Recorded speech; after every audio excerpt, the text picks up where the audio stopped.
क्या वजह होगी कि आकांक्षा दुबे जैसी कलाकार जो है, जिसकी सोशल मीडिया पे लाखों के फॉलोअर हैं, वो सुसाइड कर ली?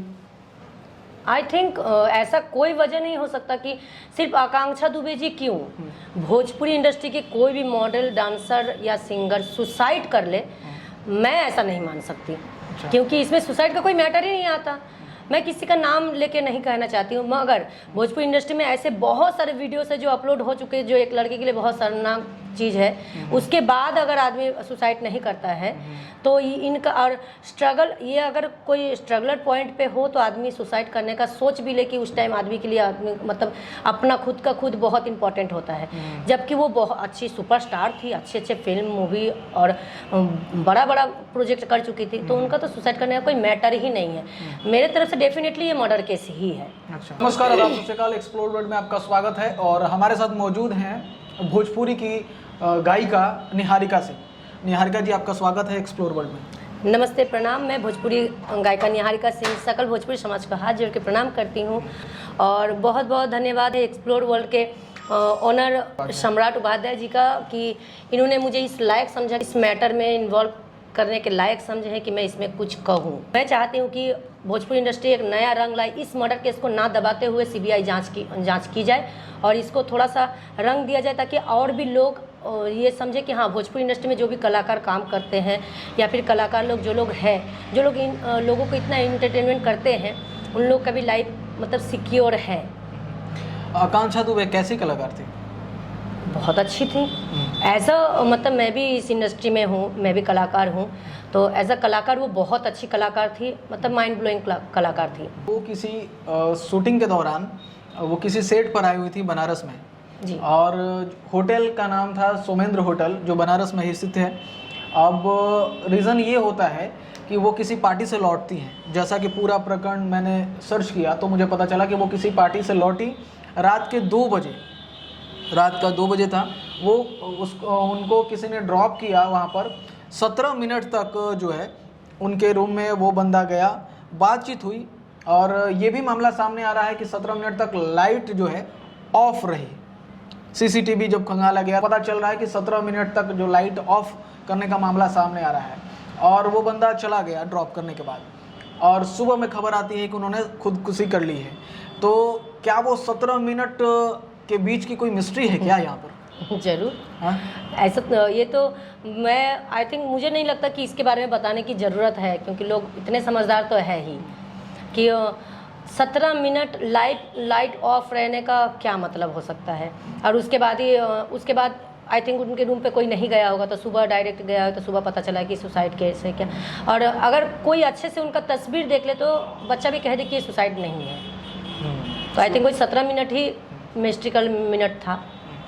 अच्छा, एक और बात जानना चाहेंगे निहारिका जी, आप भोजपुरी से लंबे अरसे से जुड़ी हैं। भोजपुरी में बहुत सारे आपने काम किए, एल्बम वगैरह लगातार करती रहती हैं। भोजपुरी में ऐसी क्या वजह हो जाती है कि लड़कियों के वीडियो वायरल हो जाते हैं, उनको सुसाइड करना पड़ जाता है या फिर उनको इंडस्ट्री छोड़ना पड़ जाता है, या बहुत तरीके की जो बात आपको सामने देखने को मिलता है, सुनने को मिलता है, इसके पीछे क्या वजह होती है? जैसे कि मैंने अभी कहा था कि भोजपुरी इंडस्ट्री में सुसाइड का कोई मैटर आ ही नहीं सकता है ना। तो आई थिंक मैंने नहीं सुना है कि भोजपुरी इंडस्ट्री में इससे पहले किसी ने सुसाइड किया है। और जहाँ तक की बात है कि वीडियो वायरल होता है, तो मैं किसी का नाम नहीं ले रही हूँ। मैं भी एक एक्ट्रेस रह चुकी हूँ, मैंने भी बहुत सारी बंगाली मूवी भी की है और मैं यहाँ पे एज अ सिंगर हूँ, ठीक है। तो मेरे पास भी बहुत फ़ोन आते हैं कि आपका गाना इसके साथ गवा देंगे, उसके साथ गवा देंगे, ये कंपनी से बोल रहा हूँ, फलाना कंपनी से बोल रहा हूँ। तो मैं किसी कंपनी का नाम भी नहीं लेना चाहती हूँ, मैं किसी मतलब बड़े लोग का नाम भी नहीं लेना चाहती हूँ, पर मैं इतना कहना चाहती हूँ मेरे पास भी बहुत सारे फ़ोन आते हैं। मैं 6 इयर्स इस प्रोफेशन से जुड़ी हुई, मतलब भोजपुरी से। इससे पहले मैं बंगाली मूवी में काम करती थी, तो मैंने 6 इयर्स इसमें जुड़ाव रखा है और मैं काम कर रही हूँ, बाकायदा काम कर रही हूँ। मेरे पास भी आते हैं कि अब खेसारी जी के साथ गवा देंगे, पवन जी के साथ गवा देंगे।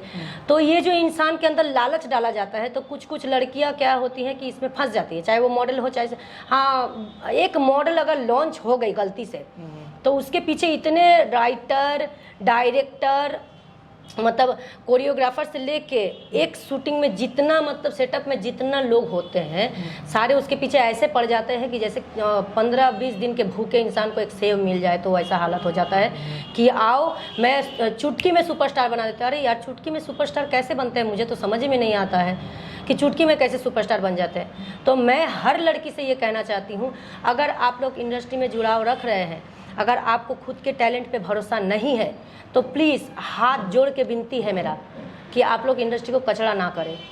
अगर आप में टैलेंट है तो ही आप इंडस्ट्री में आए, क्योंकि कुछ ऐसी लड़कियां हैं कि कॉम्प्रोमाइज़ के नाम पे हाँ कुछ कोई बात नहीं, मैं कुछ भी कर सकती हूँ, बस मुझे स्टार बना दीजिए। यार कितने दिन अगर ऐसे मतलब काम करोगी तो ये सब तो वाजिब है ना, ये सब होना ही है ना। अब मैं आकांक्षा दुबे जी का मैटर नहीं जानती हूँ, क्योंकि उनको ऐसा कोई मैटर हो ही नहीं सकता कि वो सुसाइड कर ले। वो बहुत ऊपर चली गई थी। जो लड़कियाँ न्यू स्टार्ट करती है उन लोगों से मेरा विनती है कि आप लोग प्लीज़ अपने ऊपर विश्वास रख के काम किया कीजिए। अच्छा, अभी जो इतना सारा प्रकरण हुआ, क्या लगता है कि सच्चाई खुलकर सामने आएगी? देखिए, अगर पुलिस और सीबीआई वाले चाहे तो क्या नहीं कर सकते। और बनारस में मैटर हुआ है तो आप जानबे करते हैं कि बनारस का क्या हाल खबर है। तो अगर वहाँ थोड़ा सा अगर बिहार से जोड़ जाए और हम कलाकारों की तरफ से अगर थोड़ा प्रेशर जाए तो मैटर जरूर सामने आएगा और आना ही चाहिए। क्या ये सुसाइड है या मर्डर? मेरी तरफ से 100% मर्डर है। ये मर्डर है मेरी तरफ से 100%। तो निहारिका जी, लास्ट में आपसे यही पूछना चाहूँगा कि क्या मैसेज देना चाहती हैं जो कि नई जो लड़कियां जो हैं इस इंडस्ट्री में, भोजपुरी इंडस्ट्री में आ रही हैं, उनको वो सुसाइड के नौबत पे ना जाएं, या फिर उनको कोई ऐसा अप्रोच ना करे जिनसे वो इस तरह की हरकत करे या उनकी मर्डर तक बात पहुँचे?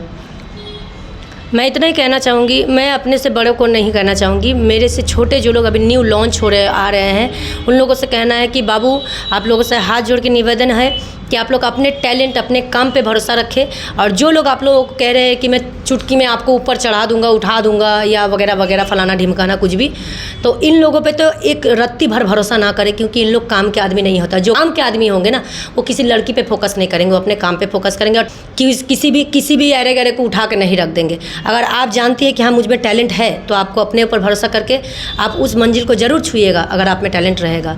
और हाँ, अगर आप में टैलेंट नहीं है तो प्लीज़ ऐसा कोई कदम ना उठाए ताकि आपका भी हाल ऐसा कुछ हो जाए कि मर्डर, सुसाइड। मैं इतना ही कहना चाहूँगी। आप सिंगर हैं जी, भोजपुरी सिंगर हैं? तो बहुत है ऐसे, पर मेरा अभी एक न्यू सॉन्ग आया हुआ है। इंस्टाग्राम, अभी जानते हैं इंस्टाग्राम बहुत लेवल पे चला गया है। एक बच्चा भी इंस्टाग्राम बना रहा है और कमा रहा है, तो उसी पे मेरा एक सॉन्ग है। तो उस सॉन्ग का बोल कुछ इस कदर है। वेट करा धीर धराया वतानी हो, इंस्टा पे रील हम बनावतानी हो। वेट करा धीर धराया वतानी हो, इंस्टा पे रील हम बनावतानी हो। काहे हमसे रुस तारा, ना बात मन तारा, तोहर बुझतानी हम फील हो। जानू काहे इतना भैला बेसबर, ना तोह के खबर, बवायरल हमार रील हो। लोग कहते हैं कि बिना अश्लीलता का कंटेंट वायरल नहीं होता है, या फिर उसमें जो सिंगर हैं वो सक्सेस नहीं कर पाते। इसमें कितना तक सच्चाई है? क्यों गाना पड़ता है अश्लील गाना, या फिर डबल मीनिंग वाले गाने गाने पड़ते हैं? नहीं, ऐसा कोई बात नहीं है। अनु दुबे जी को ले लीजिए, वो कितना अश्लील गाती है, उनका एक भी अश्लील गाना आपको नहीं मिलेगा। ऐसे बहुत सारे सिंगर हैं जिनकी कोई अश्लीलता में कोई सॉन्ग नहीं है। मैं अनु दुबे जी को अपना आदर्श मानती हूँ, मैं उनके राह पे चलती हूँ। तो क्या वो वायरल नहीं है? क्या उनको लोग नहीं जानते हैं? तो ये अश्लील गा के ट्रेंडिंग में आना, ये सब शॉर्टकट है और मैं शॉर्टकट पे भरोसा नहीं करती हूँ। अभी एक बहुत ज़्यादा फेमस हुई है, मैं नाम नहीं लेना चाहती हूँ। वो अश्लीलता से ही फेमस हुई है, और कितने दिन टिकेगी वो आप लोग भी जानते हैं, सब कोई जानता है कि कितने दिन उनका लाइफ टाइम है। तो मेरी सोच ये है कि मैं ऐसा कुछ करूँ ताकि मेरा अलग पहचान बने। तो मैं अच्छा सॉन्ग गाने पे फोकस करती हूँ, क्योंकि मैं फैमिली वाली हूँ, मेरे मम्मी पापा सब है और मैं अच्छे फैमिली से बिलोंग करती हूँ। सबको ही अच्छा फैमिली से बिलोंग करता है, पर मैं नहीं चाहती कि मेरे मम्मी पापा का किसी के सामने नाम नीचा हो। आप सिंगिंग लंबे समय से कर रही हैं? जी 6 साल से। 6 साल से कर रहे हैं। एक्टिंग के ऑफर आपको मिले हैं कि फिल्म के या ये? आइए साउथ में आइए, काम करवाते हैं हम। साउथ मूवी में काम करते हैं। भोजपुरी में ये मूवी कर लीजिए, वो कर लीजिए, बहुत ऑफ़र आते हैं। मैंने अभी थोड़ी देर पहले कहा ही था कि मुझे भी बहुत ऑफ़र आते हैं, पर मैं बिलीव नहीं करती। मैं जानती हूँ कि अगर मुझे उस पोजीशन में पहुँचना है तो मैं कैसे भी काम करते करते पहुँचूँगी। मुझे कोई शॉर्टकट यूज़ नहीं करना है। बहुत सारी इंडस्ट्री में, भोजपुरी में धारणा ऐसी है कि लोग जो हैं वो गलत अप्रोच भी रखते हैं, ठीक है। अब इसमें क्या है ना कि अब आर्टिस्ट समझ नहीं पाता है कि वो इंसान, प्रोड्यूसर जो है, राइटर जो है, या फिर जो एक्टर है, वो कितना सही है। ये कैसे आप लोग वेरीफाई करते हैं? बात आई थिंक जो इस प्रोफेशन में है वो इतने तो बेवकूफ़ नहीं होंगे। दुनिया देख के इस प्रोफेशन में आए होंगे, तो इंसान की जो बात करने की टेक्निक होती है वही बता देता है कि इंसान फ्रॉड है या अच्छा है। ये तो आप लोग भी समझते होंगे, है ना। हर कोई समझता होगा कि फ्रॉडी इंसान कौन है और कौन सच बोलता है। कैसे फिर उसको इग्नोर करते हैं? हाँ ठीक है, मुझे ऐसे भी बहुत ऑफ़र आते हैं कि एक बात है कि आपको अगर काम करना है तो आप मतलब दिन में कॉल कीजिएगा। मेरे पास एक बड़े प्रोड्यूसर का कॉल आया था कि आप मेरा देख लीजिए फेसबुक में, मैं इतना फॉलोअर है, ये है वो है, मैं इस कंपनी से हूँ, पहले उस कंपनी से था, अब इस बड़े कंपनी में आ गया हूँ। तो वो मुझे हमेशा कॉल करते हैं रात को 11 बजे के बाद।